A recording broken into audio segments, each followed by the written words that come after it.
Syedaralun, Koordinator Tim Ahli Badan Narkotika Nasional atau BNN, Komjen Pol Ahwilutan menegaskan, sampai saat ini Indonesia belum memiliki wacana untuk membahas legalisasi tanaman ganja, sekalipun untuk keperluan medis.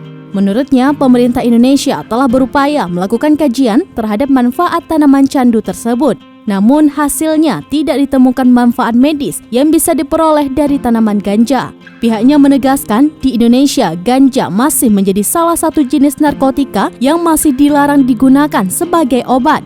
Hal ini tertuang dalam Undang-Undang Nomor 35 Tahun 2009 tentang narkotika yang memasukkan ganja ke dalam narkotika golongan 1. Narkotika golongan 1 adalah narkotika yang dilarang digunakan untuk kepentingan kesehatan, namun hanya boleh digunakan untuk kepentingan pengembangan ilmu pengetahuan dan teknologi.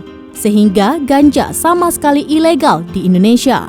Sebelumnya, unggahan penyanyi Andin menjadi viral. Ia mengunggah foto seorang ibu yang menyuarakan kebutuhan ganja untuk pengobatan anaknya yang mengalami cerebral palsy.